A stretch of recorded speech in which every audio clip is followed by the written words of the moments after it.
نکاح مسیار یا زواج مسیار ایک ایسی اصطلاح ہے جو قدیم فقہاء نے استعمال نہیں کی،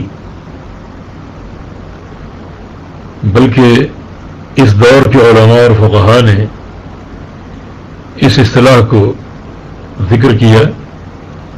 اور اس کو بیان کیا۔ مسیار عربی لفظ ہے اور اس کا مادہ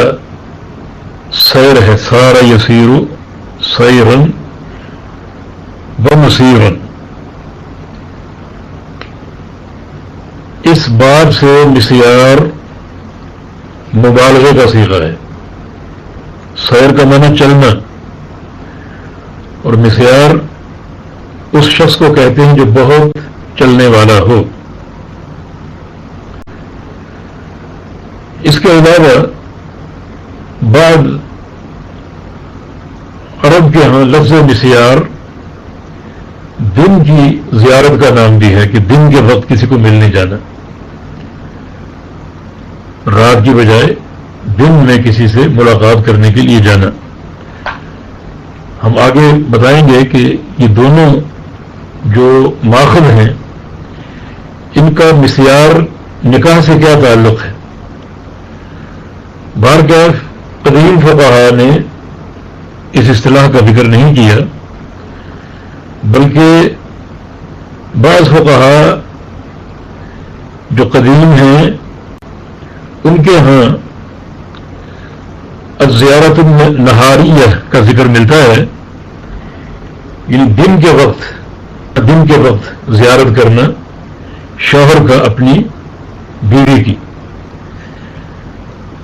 یہ اصطلاح ایک ملتی ہے،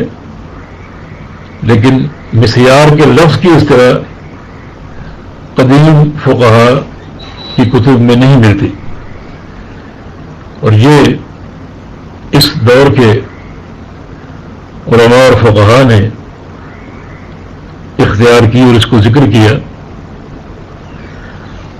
اب ہم بتاتے ہیں کہ نکاح مسیار کی شرعی حیثیت کیا ہے۔ دیکھیں،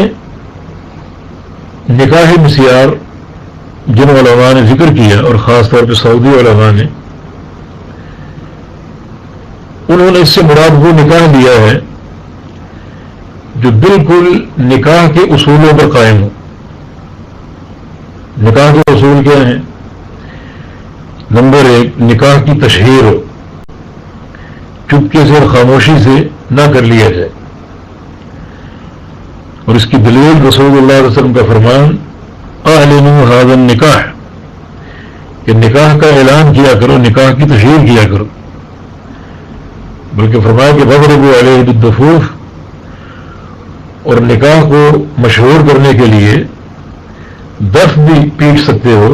جس کی آواز دور دور تک جائے اور لوگوں کے علم میں ہو کہ فلاں جگہ فلاں کا نکاح ہو رہا ہے۔ یہ نکاح کے قواعد میں سے ایک قاعدہ ہے۔ دوسرا، نکاح منعقد ہوتا ہے بیوی کی رضامندی سے، عورت کی رضامندی سے۔ نبی علیہ السلام کا فرمان ہے لا تنکح الایّم حتی تستأمر ولا تنکح البکر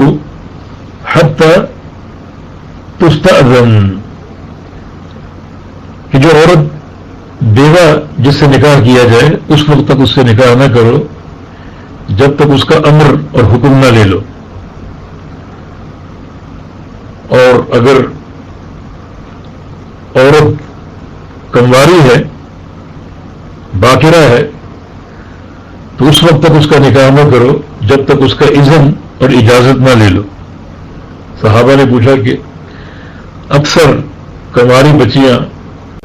شرما جاتی ہیں اور بات نہیں کرتی، تو رسول اللہ صلی اللہ علیہ وسلم نے ارشاد فرمایا کہ اذنھا سکوتھا، ان کی خاموشی بھی اجازت پر محمول ہوگی۔ یہ دو چیزیں ہو گئیں۔ تیسری چیز، نکاح میں ولی کا ہونا شرط ہے، لڑکی کے ولی کا ہونا شرط ہے۔ رسول اللہ صلی اللہ علیہ وسلم کا فرمان ہے لا نکاح الا بولی، کہ ولی کے بغیر نکاح نہیں ہوتا۔ اور ایک اور حدیث میں رسول اللہ صلی اللہ علیہ وسلم کا فرمان ہے ایما امرأۃ نکحت نفسها بغیر اذن ولیها فنکاحها باطل فنکاحها باطل فنکاحها باطل، جس عورت نے اپنا نکاح اپنے ولی کے بغیر کر لیا اور اس کے اذن کے بغیر کر لیا تو اس کا نکاح باطل ہے، اس کا نکاح باطل ہے، اس کا نکاح باطل ہے۔ اس کے علاوہ نکاح کے وقت دو گواہوں کا ہونا بھی شرط ہے۔ ایک حدیث میں پیغمبر علیہ السلام کا فرمان ہے لا نکاح الا بولی وشاہد عدل، کہ ولی کے بغیر نکاح نہیں ہوتا، اور اسی طرح دو عادل گواہوں کے بغیر بھی نکاح نہیں ہوتا۔ نکاح کا مقصد کیا ہے؟ میاں بیوی آپس میں ان کی محبت، آپس میں ان کا تعلق، اور شوہر کا بیوی کے ساتھ رہ کر ایک سکون اور استمتاع حاصل کرنا، ساتھ وقت گزارنا، اور پھر اولاد کا حصول جس کی شریعت نے تاکید کی۔ نبی علیہ السلام کا فرمان ہے تزوج الودود الولود فإنی مکافر بکم الامم یوم القیامہ، کہ ایسی عورتوں سے نکاح کرو جو محبت کرنے والی ہوں اور زیادہ بچے جننے والی ہوں، تاکہ میری امت کی تعداد بڑھتی رہے، میں قیامت کے دن اپنی امت کی کثرت تعداد پر باقی ساری امتوں پر فخر کروں گا کہ میری امت سب سے بڑی ہے اور کثیر تعداد میں ہے۔ تو یہ بھی نکاح کے مقاصد میں سے ہے جو شریعت نے بیان کی ہے۔ خلاصہ کلام یہ ہے۔ اچھا، ایک اور شرط حق مہر کا تعین، یہ بھی فرض ہے، اس کے بغیر نکاح نہیں ہوتا۔ حتیٰ کہ پیغمبر علیہ السلام نے صحابی سے کہا تھا کہ التمس ولو خاتم من حدید، کہ جب اپنے گھر میں کوئی حق مہر تلاش کرو، خواہ وہ لوہے کا چھلا ہی کیوں نہ ہو، لوہے کی انگوٹھی ہی کیوں نہ ہو، یعنی حق مہر کا تعین بھی ضروری ہے، اور اس کے بغیر نکاح منعقد نہیں ہوتا۔ قرآن کہتا ہے کہ علی الموسر قدرہ وعلی المقتر قدرہ، حق مہر دینا ضروری ہے، مالدار شوہر اپنی وسعت کے مطابق حق مہر دے، اور جو غریب ہے وہ اپنی طاقت کے مطابق حق مہر دے، لیکن دینا ضروری۔ تو یہ کچھ اصول اور ارکان ہیں نکاح کے، جن کا خلاصہ یہ ہوا کہ نکاح میں حق مہر ضروری ہے، نکاح میں عورت کی رضا ضروری ہے، نکاح میں تشہیر الاعلان ضروری ہے، نکاح میں عورت کا ولی ضروری ہے، اور نکاح دو گواہوں کی کم از کم موجودگی میں ہو۔ اب جو نکاح مسیار ہے اس میں یہ پانچوں چیزیں موجود ہیں جو خاص طور پر سعودی علماء کے فتوے تحریر میں موجود ہیں، تو وہ یہی ہیں کہ نکاح مسیار ان سارے قواعد پر قائم ہو، جس میں حق مہر، عورت کی رضا، نکاح کی تشہیر اور ولی کا ہونا اور گواہوں کا ہونا، یہ سب باتیں ضروری ہیں۔ نکاح مسیار میں یہ تمام شرائط اور ارکان ضروری ہیں۔ اگر کوئی ایک چیز بھی رہ جائے تو وہ نکاح درست نہ ہوگا۔ تو بتائیے اس میں کون سی چیز ہے جو اس نکاح کو ناجائز قرار دے رہی؟ یہ ساری شرائط اس میں رکھی گئی ہیں اور طے کی گئی ہیں کہ نکاح مسیار ان سارے قواعد پر اور ارکان پر قائم ہوگا۔ اب سوال یہ کہ نکاح مسیار اور عام نکاح میں فرق کیا ہے؟ فرق صرف یہ ہے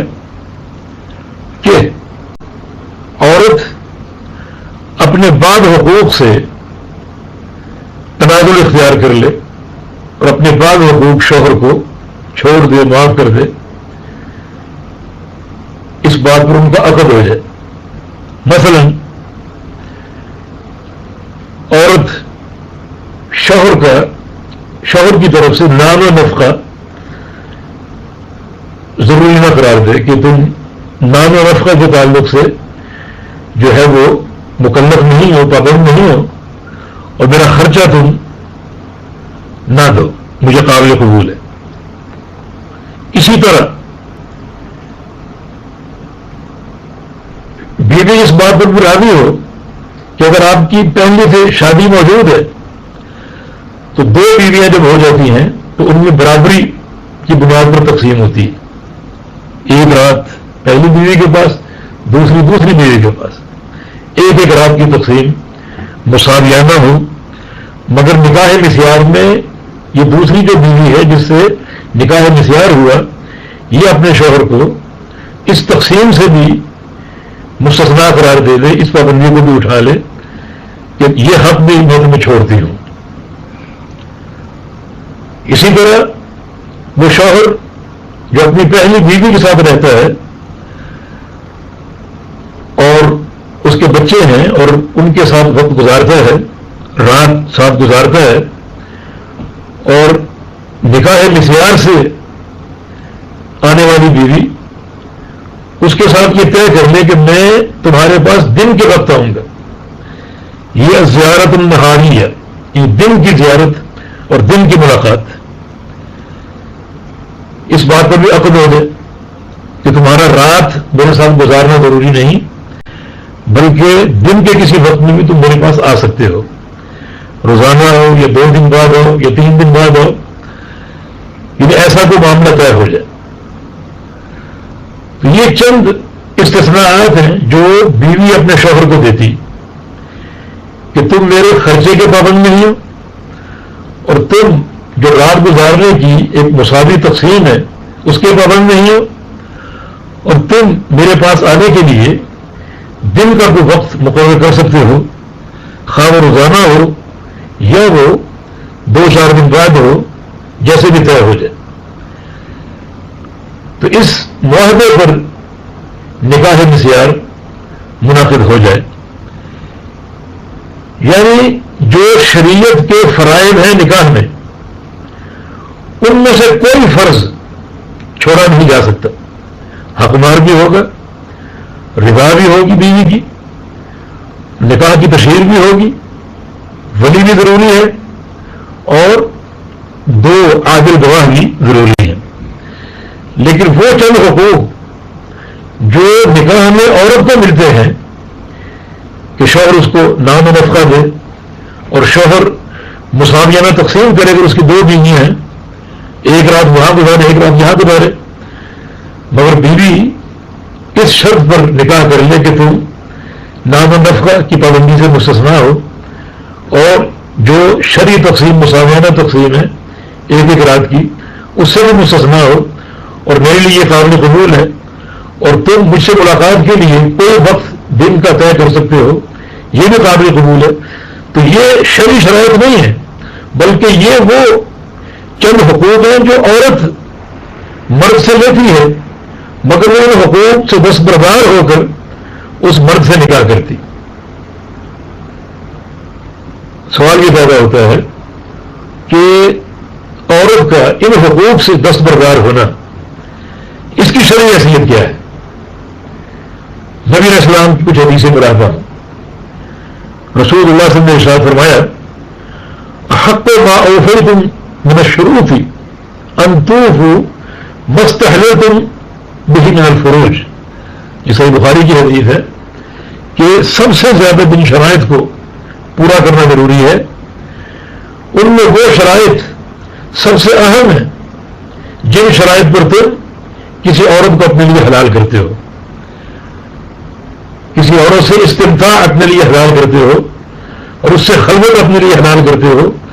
وہ نکاح جن شرطوں پر ہو ان شرطوں کو سب سے زیادہ پورا کرنا چاہیے۔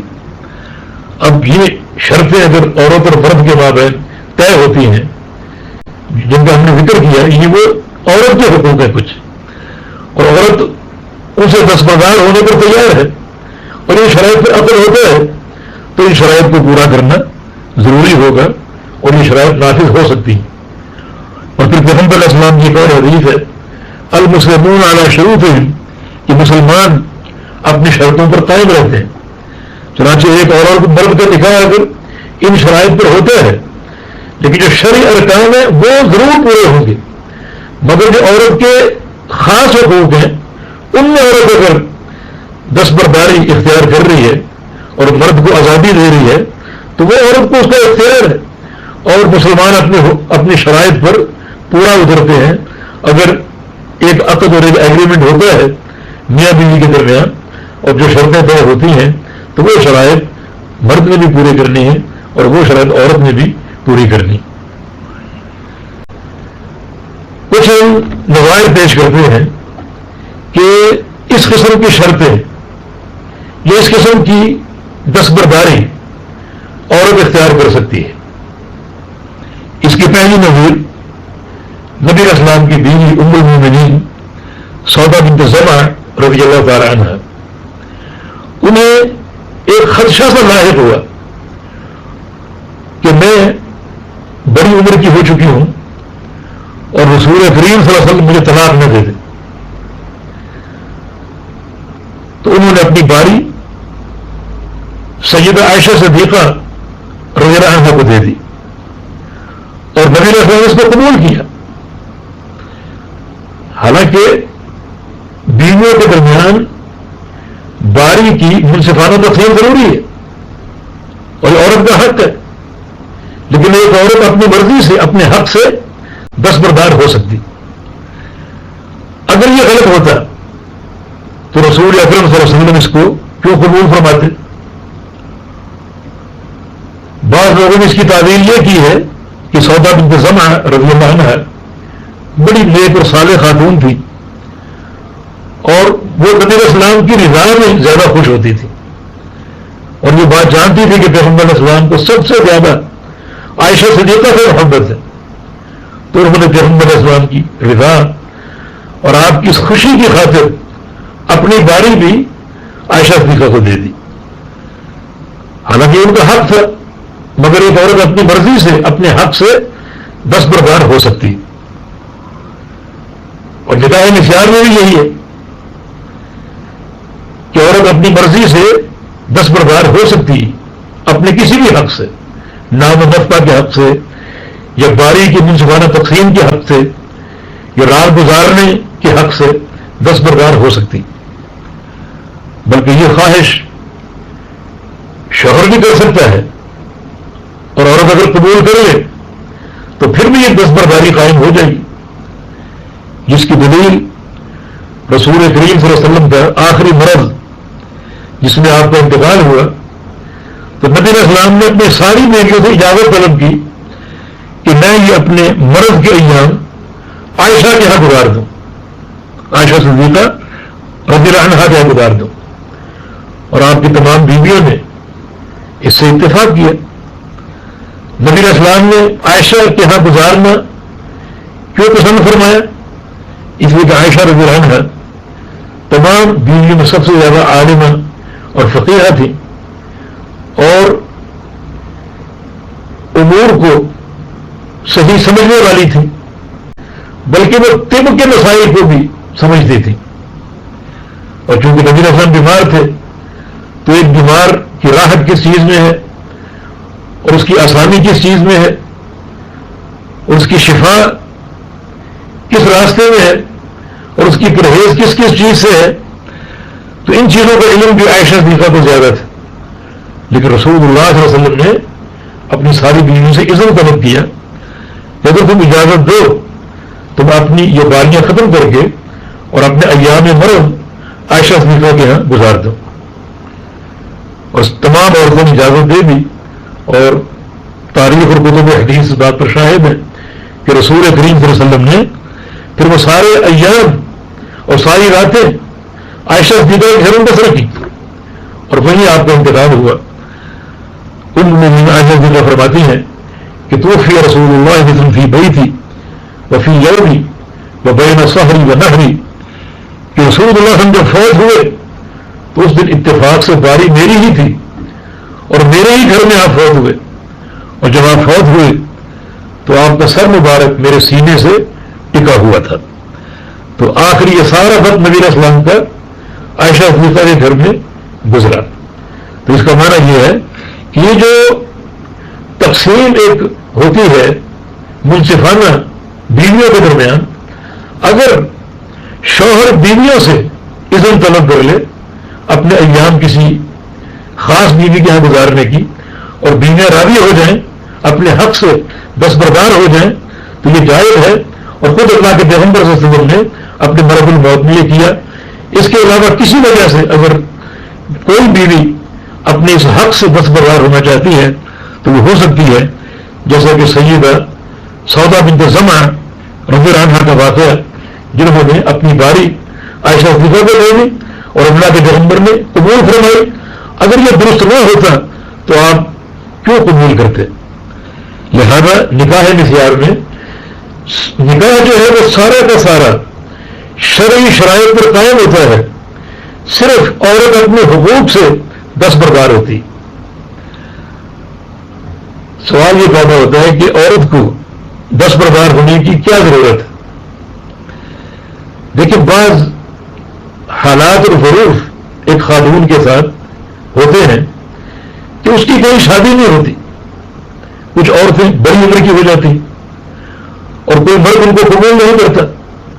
ان کی عفت کو خطرہ اور زمانے کی بری نگاہیں اس پر مسلط ہے اور کوئی شیطان اس کو حاصل نہیں ہے۔ اب اگر وہ کسی مرد سے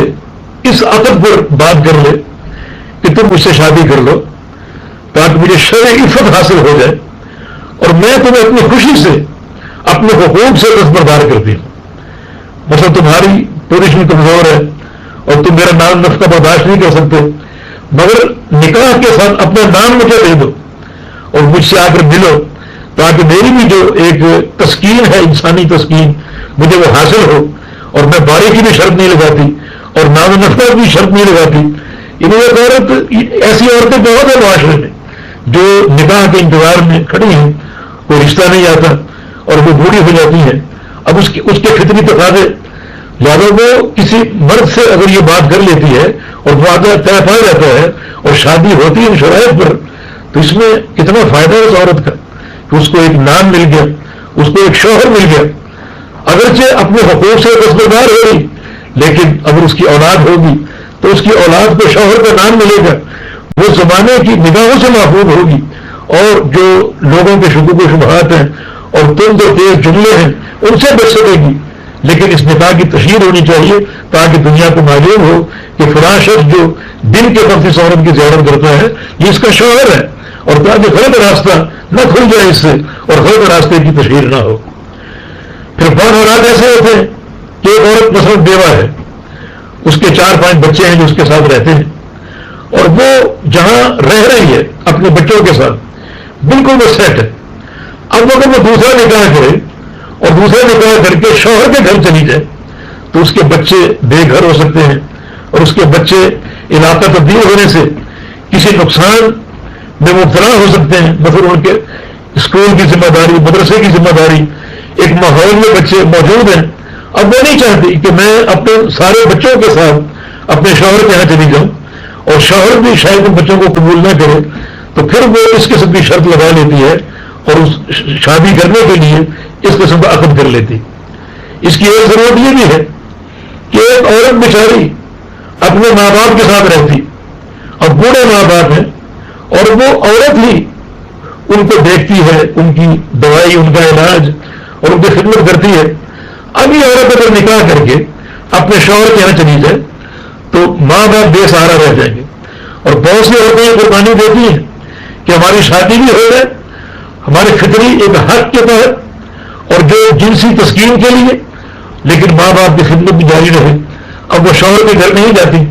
بلکہ اس قسم کا معاہدہ کر لیتی ہیں کہ نام و نفقہ اور یہ باری کی ترتیب ہم تمہیں اس سے مستثنا قرار دیتی ہیں، ہم سے تم نکاح کر لو۔ یعنی یہ کتنی ضرورتیں ہیں معاشرے میں اس قسم کی،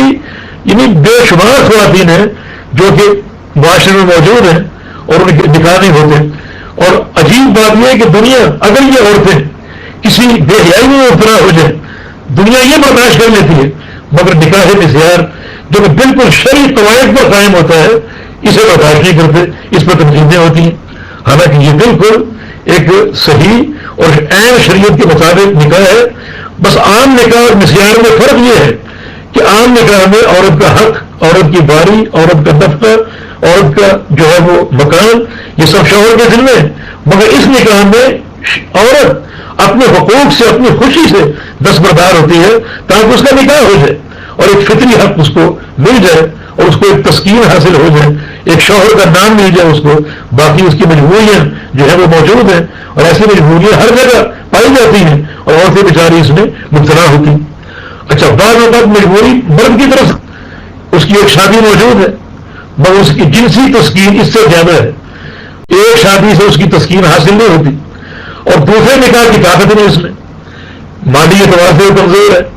کہیں ملازم ہے اور اس کا ماہانہ ایک مشاہرہ اتنا کم ہے کہ ایک ہی گھر کی جو ہے نگہداشت کر سکتا ہے.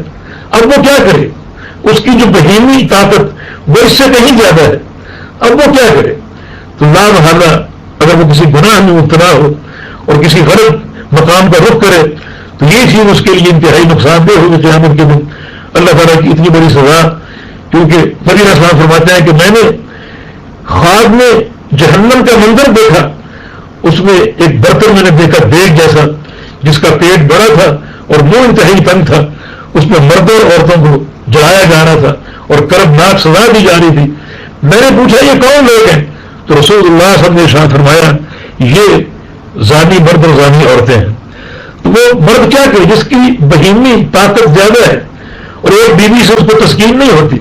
اب اگر وہ اپنی وسعت کو دیکھ کے, طاقت کو دیکھ کے کسی ایسی عورت کا انتخاب کرے جو خود بھی کسی مجبوری کے تحت اس کا نکاح نہیں ہو رہا اور دونوں میں ایک معاہدہ ہو جاتا ہے, شوہر کہتا ہے کہ میں تمہاری کفالت کے قابل نہیں ہوں, عورت اس بات کو قبول کر لیتی ہے کہ ٹھیک ہے آپ کا نام و رفقہ جو ہے میں اس سے آپ کو جو ہے وہ دستبردار کرتی ہوں, مستثنا کرتی ہوں اور میں دستبردار ہوتی ہوں. تو یہ یعنی معاشرے کے اندر ایسے کردار موجود ہیں, ایسے مرد و عورت موجود ہیں جنہیں ضرورت کے تحت ایسا نکاح کرنا پڑتا ہے. تو پھر جب قواعد درست ہے, حق مہر بھی ہے اور تشہیر بھی ہے اور ولی بھی ہے, رضا بھی ہے اور دو عادل گواہ بھی ہیں, تو بتائیے کون سی کمی ہے نکاح کی؟ کمی صرف یہ ہے کہ بعض حقوق جو عورت کو شریعت نے دیے ہیں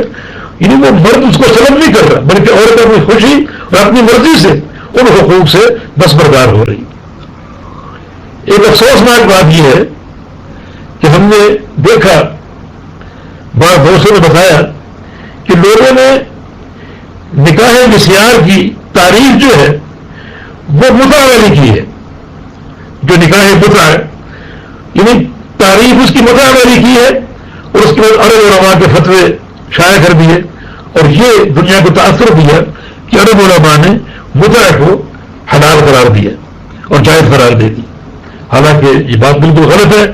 ہماری اس تقریر سے بات واضح ہو چکی ہوگی کہ نکاح مسیار بالکل شرعی نکاح ہے, شریعت کے تقاضوں کے مطابق. یعنی بعض علماء نے اگر اس کو ناجائز کہا ہے اور اس پر کراہت کا اظہار کیا ہے تو صرف اس بنا پر کہ اس میں عورت بیچاری اپنے کچھ حقوق سے محروم ہو جاتی ہے تو وہ عورت یعنی اپنی خوشی سے ان حقوق سے دستبردار ہو رہی ہے. لیکن جو عام نکاح کے شرعی فوائد ہیں وہ سارے کے سارے اس میں موجود ہیں. ہم یہ بتاتے ہیں کہ نکاح مسیار اور متع میں فرق کیا ہے. تقریباً 6-7 فرق ہیں. ایک فرق یہ ہے کہ نکاح متع ایک وقتی نکاح ہوتا ہے جس میں مرد عورت کے درمیان ایک وقت معین کا ایگریمنٹ ہوتا ہے کہ ہم ایک دن کے لیے یا 2 گھنٹے کے لیے یا 1 ہفتے کے لیے 1 مہینے کے لیے نکاح کر لیتے ہیں اور اس کی اجرت طے ہوتی. مرد عورت کے اس کی اجرت طے ہوتی. مثلا 1 دن کی یہ اجرت ہے, 2 دن کی یہ اجرت ہے, 1 مہینے کی یہ اجرت ہے, اس کی اجرت جو ہے وہ طے ہوتی. تو نکاح متع ایک وقت مقرر کے لیے ہوتا ہے, ایک وقت متعین کے لیے ہوتا ہے اور وہ وقت عورت کو بھی معلوم ہے، مرد کو بھی معلوم ہے. یعنی ایک ایسا نکاح ہے جس میں اللہ کی فریقین کو معلوم ہے. مرد بھی جانتا ہے کہ یہ نکاح جو ہو رہا ہے ایک ماہ بعد ختم ہو جائے گا، عورت بھی جانتی ہے کہ نکاح جو ہو رہا ہے یہ ایک ماہ بعد ختم ہو جائے گا. لیکن نکاح مسیار میں وقت کا تعین نہیں ہوتا. 2 سال کا یا 4 سال کے نکاح مسیار ہمیشہ کا ہوتا ہے. ایک سائل نے سوال کیا تھا جو سعودی افتاح کمیٹی ہے کہ میں کسی جگہ رہتا ہوں اور میری شادی نہیں ہوئی مگر جو ایک جنسی جذبات میرے اندر بہت زیادہ ہیں اور میں اس کی تسکین کے لیے کچھ غیر شرعی حرکتیں کرتا اور مجھے ان کا بڑا افسوس ہوتا ہے، تو کیا میں نکاح مسیار کر لوں؟ مگر میری نیت یہ ہے کہ جب تک میں یہاں رہ رہا ہوں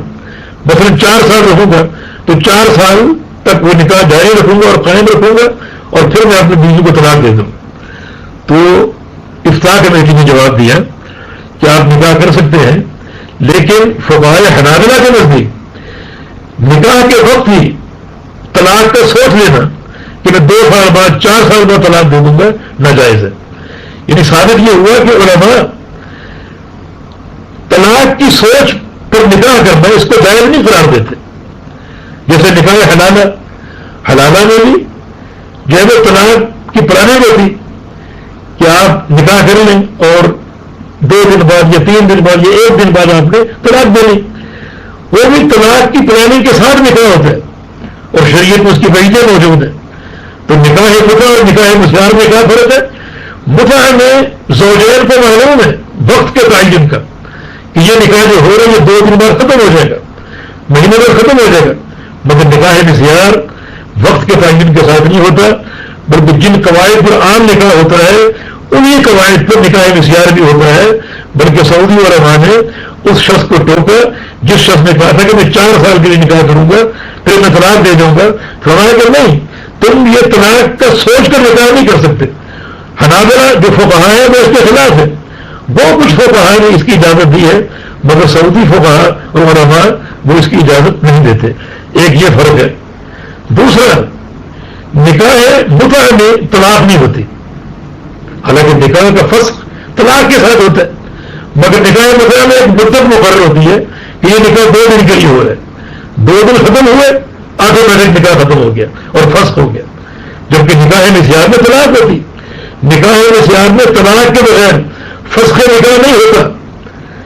تو کیسے ہم نکاح مسیار کو متع کہہ سکتے ہیں؟ تیسرا فرق، نکاح متع میں طلاق کی عدت نہیں. ایک عورت نے متع کیا، 2 دن بعد مدت ختم ہوئی، تیسرے دن کو اور شخص آ جاتا ہے اور اسے متع کرتا ہے تو وہ اس کی نیت حلال ہوتی، مانا کوئی عدت نہیں. یہ نکاح متع کے فسخ میں عورت پر عدت نہیں، لیکن نکاح مسیار میں جب مرد طلاق دے گا تو عورت پر عدت گزارنا لازمی ہوگا. تو کیسے ان کو اور کہہ سکتے ہیں؟ تیسرا،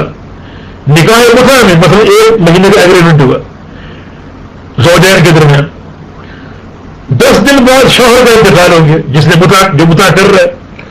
وہ فوت ہو گیا. اب اگر وہ اس کی بیوی ہے تو کیا اس کی وارث ہے؟ وہ اس کے ترکے کی، اس کی مال کی وارث ہے؟ نہیں. نکاح متع میں وہ اس کے ترکے کی وارث نہیں ہے، وراثت کا کوئی قانون ہی نہیں. جبکہ نکاح مسیار میں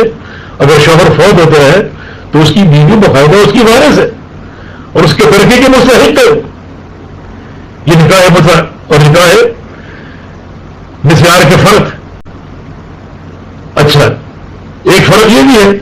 کہ نکاح متع میں ولی کی کوئی قید نہیں، یعنی عورت ولی کے بغیر بھی متع کا عقد کر سکتی. جبکہ نکاح مسیار میں ولی شرط ہے، ولی کے بغیر نکاح ہو ہی نہیں سکتا. اسی طرح نکاح متع میں گواہوں کی ضرورت نہیں ہے، جبکہ نکاح مسیار میں گواہوں کی ضرورت ہے اور گواہوں کے بغیر نکاح ہو ہی نہیں سکتا. اس کے علاوہ نکاح مسیار اور نکاح متع میں ایک فرق یہ بھی ہے کہ متع میں تعداد کی قید نہیں.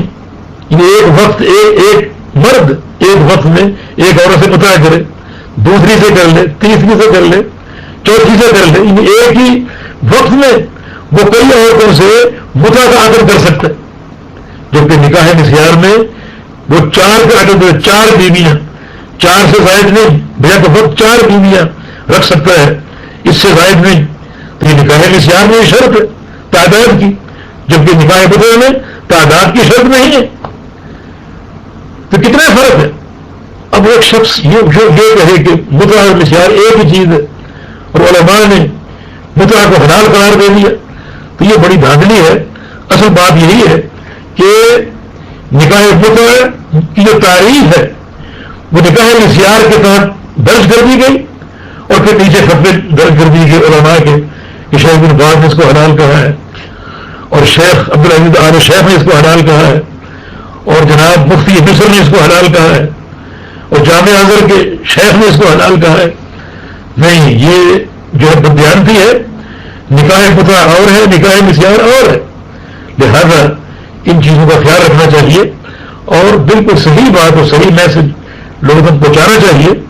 تو ہم نے وعدہ کر دیا کہ نکاح مسیار بالکل نکاح کے قواعد پر منعقد ہوتا ہے. بس نکاح مسیار اور عام نکاح میں صرف اتنا فرق ہے کہ عام نکاح میں عورت کا نفقہ، عورت کا خرچہ اور عورت کی باری کی تقسیم منصفانہ اور مساویانہ ہوتی ہے، مگر اس میں عورت اپنی خوشی سے، اپنے حقوق سے دستبردار ہو سکتی. اور شریعت میں ایسے دو مثالیں دی جا سکتی کہ ایک چیز آپ کا حق ہے، اپنی خوشی سے آپ اپنے حق کو چھوڑ دیں. ایک بات ہے وہ فوت ہوتا ہے، اس کے 3 بیٹے اس کے بارے سے. ایک بیٹا یہ سمجھتا ہے کہ میرے پاس دنیا کا مال موجود ہے اور اسباب موجود ہیں اور میں اپنے 2 بھائیوں کے لیے دستبردار ہو لوں اپنے باپ کے طریقے سے، تو کیا اپنی خوشی سے لو اپنے حق سے دستبردار نہیں ہو سکتا؟ اس طرح کی بہت سی مثالیں پیش کی جا سکتی. لہٰذا اسی طرح اگر ایک عورت، جیسا کہ ہم نے بعض مجبوریاں ذکر کی ہیں کہ معاشرے میں ایسی خواتین کی کثرت ہے، یعنی جو بیٹھے بیٹھے بوڑھی ہو گئی اور ان کا کوئی نکاح نہیں ہوتا، بیوہ ہو گئی، ان کو کوئی قبول نہیں کرتا، یہ مثلا حسن کی کمی ہے، ان کو وہ قبول نہیں کرتا، تو وہ عورت اپنے حقوق سے دستبردار ہو کر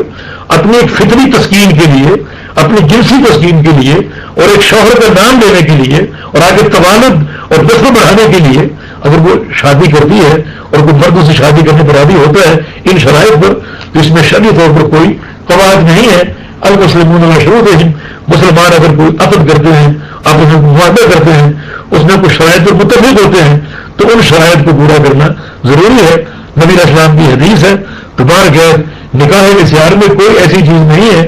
جو خلاف شریعت ہو. جن شرائط پر عام نکاح منعقد ہوتا ہے انہی شرائط پر نکاح مسیار بھی منعقد ہوتا ہے. بس یہ کچھ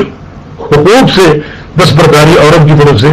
یہ اضافی ایک چیز ہے جس میں کوئی حرج نہیں ہے. کچھ نظائر ہم نے پیش کیے نبی علیہ السلام کے دور کے کہ انہوں نے اپنے حقوق سے یا اپنے ایک حق سے دستبرداری اختیار کی اور اللہ کے پیغمبر علیہ السلام نے اس کو قبول فرما لیا. هذا ما عندي والله اعلم بالصواب واقول قولي هذا واستغفر الله لي ولكم واخر دعوانا ان الحمد لله رب العالمين.